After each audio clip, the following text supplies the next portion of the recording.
Halo guys, welcome back again to my channel. Bersama saya Hansa di sini, dan seperti biasanya setiap harinya saya akan buatkan video seputar cryptocurrency. So bagi kalian yang tertarik seputar cryptocurrency, boleh jangan lupa bantu saya like dan juga subscribe.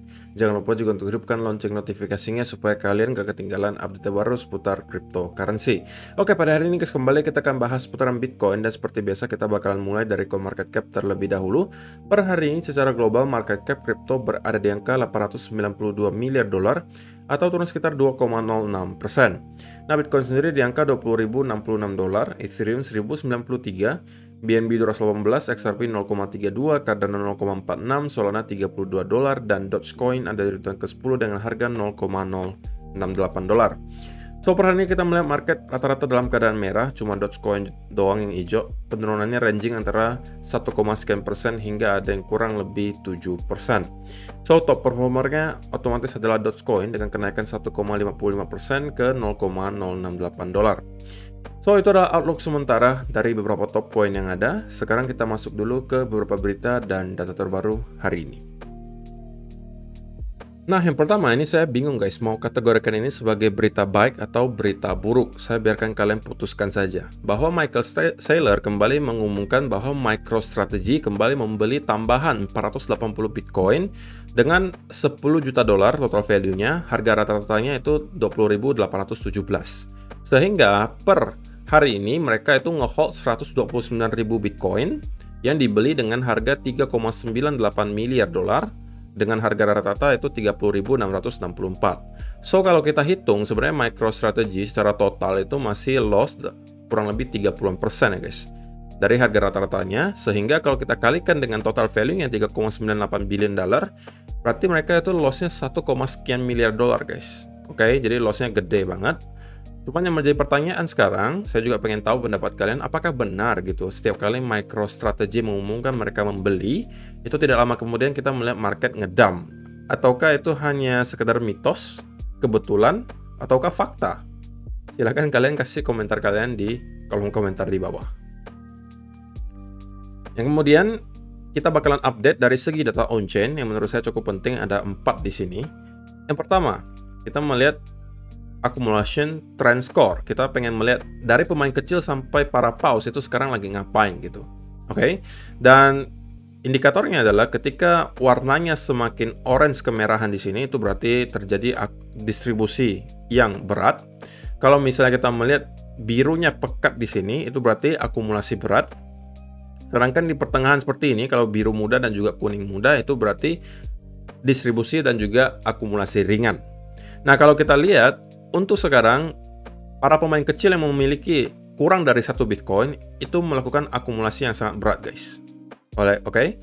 Alias para retail kecil itu sedang melakukan akumulasi yang sangat berat, dan juga para paus yang memiliki lebih dari 10.000 Bitcoin juga dalam tahap akumulasi yang cukup berat. Kita melihat trend score-nya ini cukup pekat warna biru di sini. Oke.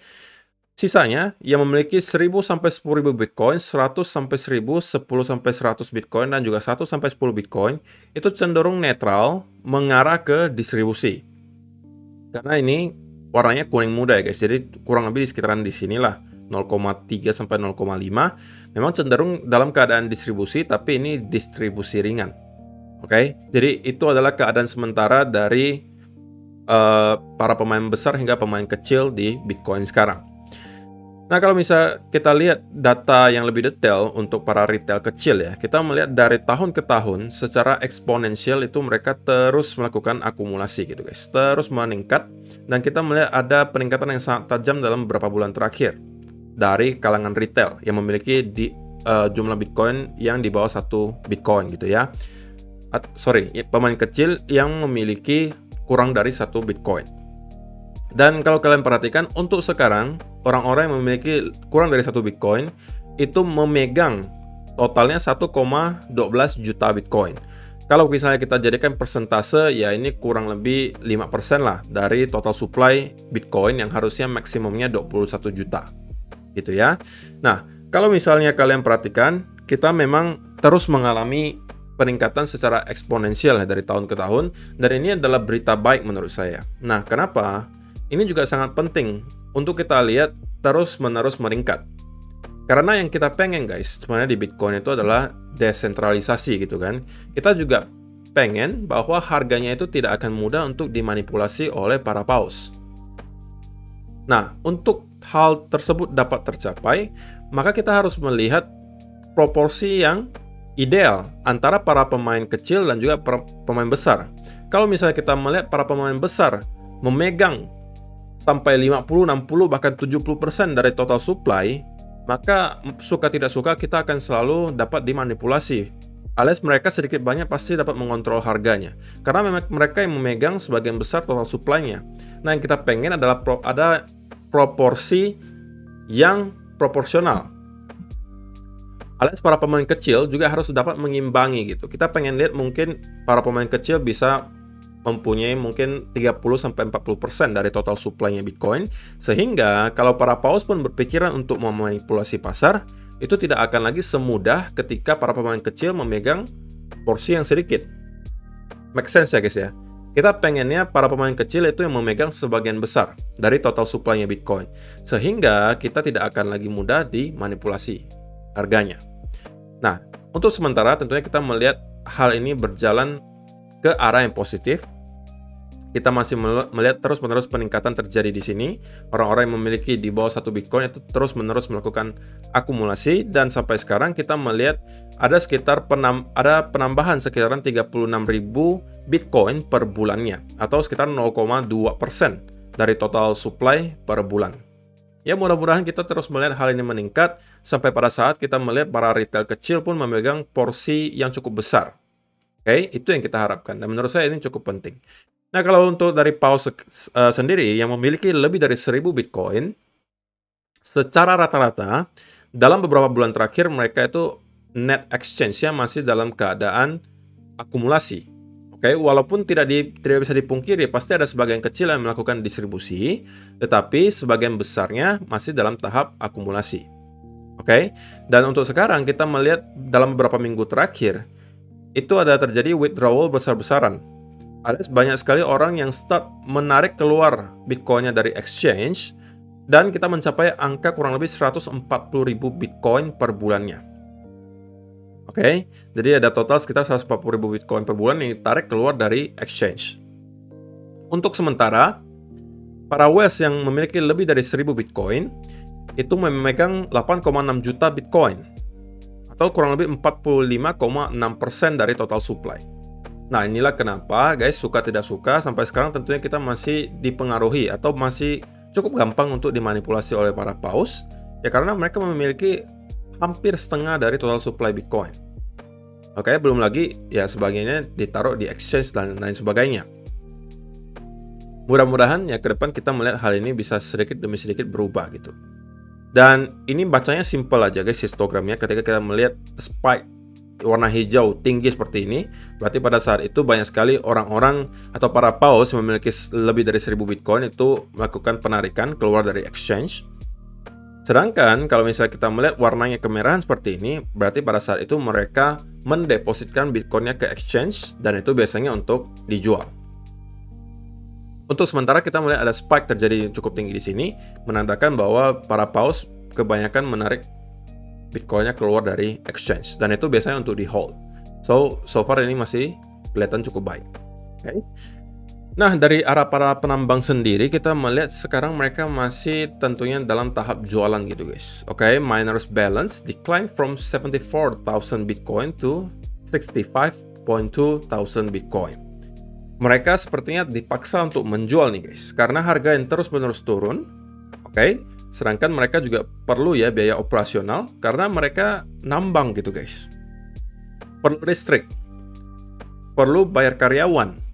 Kalau misalnya mereka nggak jualan Bitcoin-nya, oke, dan mereka terus ngehold, sedangkan harganya terus-menerus turun, bisa-bisa mereka jatuhnya rugi kan gitu. Jadi mereka dipaksa untuk jualan, dan dalam kurang lebih 1 bulanan terakhir kita melihat ada penurunan dari yang awalnya 74.000 Bitcoin menjadi sekitar 65.000 Bitcoin. Jadi mereka kurang lebih jualan 9.000 Bitcoin. Jadi per bulannya itu sekarang mereka menjual gitu ya sekitar 3-4.000 Bitcoin. Jadi untuk para miners itu cenderung dalam keadaan jualan distribusi, para retail kecil cenderung dalam akumulasi berat, Para pemain yang sangat besar yang memiliki lebih dari 10.000 Bitcoin juga cenderung dalam keadaan akumulasi, sisanya di pertengahan itu dalam keadaan distribusi ringan. Jadi itulah keadaan yang terjadi di Bitcoin sekarang. Oke? So, itu adalah beberapa berita dan data hari ini yang pengen saya sampaikan untuk kalian. Sekarang kita masuk dulu ke chartnya Bitcoin dan kita bakalan mulai dari chart terlebih dahulu. Nah, so far guys, kita melihat Bitcoin masih struggling gitu guys untuk mendapatkan semacam momentum gitu ya. Kita melihat walaupun cenderung kita merangkak turun, tapi ini tidak disertai dengan volume yang cukup tinggi. Candlenya juga kecil-kecil semua, sudah 1, 2, 3, 4, 5 candle berturut-turut kita closing dalam keadaan merah di daily chart. Dan kalau kita misalnya zoom in ke 4-hour chart, sebenarnya hal yang sama juga masih terjadi gitu guys, dimana kita sekarang saya kategorikan masih dalam tahap retest gitu ya. Kalau kalian perhatikan, ini kita masih belum breakdown dari trend line-nya. Oke, kita cenderung terus merangkak ke bawah, tapi masih berada di atas trend line ini. Saya sudah sampaikan juga, titik invalidasinya nanti akan ada di sekitaran area 19.000. Ini adalah area Fibo 0,618 dari swing low ke swing high di sini. Oke, kalau ini mampu ditembus, maka ini akan menjadi pertanda bahwa kemungkinan besar kita at least akan nge-retest area low di sini, atau bahkan kita bisa menjebol ke bawah dan membentuk lower low baru. Namun sebelum hal tersebut terjadi, saya masih keadaannya cenderung netral mengarah ke bullish gitu ya, tapi tentunya perlu konfirmasi. Saya sudah sampaikan juga konfirmasinya berupa apa? Berupa tentunya at least kita mampu breakout dari trend line di sini terlebih dahulu. Akan lebih baik lagi ketika kita breakout di sini, oke, kemudian kita melihat di time frame yang lebih kecil, mungkin di 1 hour chart atau 15 minute chart, kita membentuk pattern bullish continuation. Dan dari sini kemungkinan saya akan cari setup lagi untuk menambah porsi saya yang sudah saya buka dari sini. Saya tambahkan lagi kemungkinan kalau misalnya saya dikasih setup berupa bullish continuation setelah kita breakout dari area ini. Oke, dan targetnya di mana? Pertama kita akan kembali retest dulu ke area high di 23.000 di sini yang harusnya akan provide some resistance. Kalau misalnya ini mampu di break, maka target utama yang kita sudah wanti-wanti dari berminggu-minggu lalu di sekitaran 24.500 sampai 25.000. Inilah target utama saya untuk relief rally kali ini guys. Karena semua yang terjadi di sini masih termasuk relief rally ya guys. Oke. Cuman tentunya belum mencapai target yang kita mau di sekitar 24.000 sampai 25.000 karena di sini akan ada area resistance yang cukup kuat di sini. Oke. Dan kalau misalnya kalian tarik Fibo retracement juga. Oke. Ini persis di 0,5 Fibonacci retracement-nya. Ya kan? Jadi itu adalah area yang sangat signifikan di sekitaran area sana, dan saya expect di sini kita akan melihat ada semacam perlawanan yang sangat keras dari para bears gitu. So far kita melihat di time frame yang kecil di 15 minute chart tentunya volume masih cenderung kecil ya guys. Walaupun kita memang terus-menerus membentuk lower low baru. Oke, tapi di indikator RSI-nya kalian bisa melihat kita udah start untuk building namanya bullish divergence, dimana kita terus membentuk lower low, lower low, lower low, tapi di indikatornya kita terus membentuk higher low, dan higher low. Oke, jadi ini adalah sebuah indikasi baik bahwa kita melihat para sellers sudah sedikit juga kehilangan napas gitu ya, momentumnya juga udah mulai berkurang. Namun tentunya kita tidak boleh lengah, kita masih perlu konfirmasi berupa dia breakout dari trend di sini untuk menandai bahwa para bull sekarang mampu lagi untuk memegang kendali.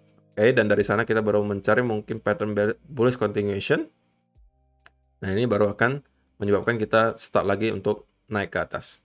Oke, tapi kalau ternyata yang terjadi adalah kita invalidate trend ini dan kemudian kita breakdown di bawah 19.000, kemudian membuat bearish continuation pattern, ini justru adalah peluang untuk short gitu ya. Jadi saya tidak akan terlalu tidak akan memaksakan gitu ya apa yang terjadi ke market. Saya hanya adaptasi saja apa yang dikasih market ke saya gitu ya. Kalau saya dikasih setup untuk short, ya kemungkinan trade saya yang buy di sini akan close dalam keadaan break even dan saya akan buka untuk posisi untuk short di sekitaran area di sini.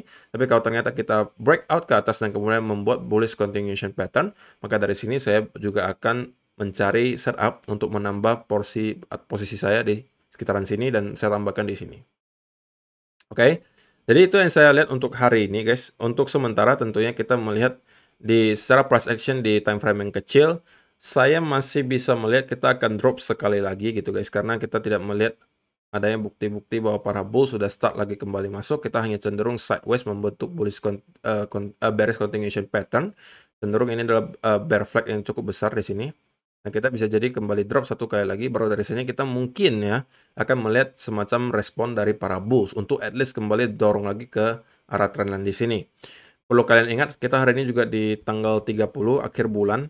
So, kita bakalan closing monthly candle. Dan biasanya setiap kali kita closing monthly candle atau closing weekly candle, pada akhir-akhir jam sebelum kita closing itu, kita bakalan ngelihat sedikit volatilitas. Ya, itu juga yang kita harapkan ya. Apalagi sebagai seorang trader, kalau sideways itu cenderung ngebosenin banget, guys. Volumenya nggak ada, mau short juga susah cuannya, mau buy juga susah cuannya. Karena volumenya tidak ada. Harganya cuma bolak-balik di sekitaran area tersebut saja. Oke? So, itu aja sih yang perlu saya sampaikan untuk hari ini, guys. Semoga bermanfaat untuk kalian semua. Terima kasih yang sudah menonton sampai selesai. Kita akan bertemu lagi di video yang berikutnya. Bye-bye.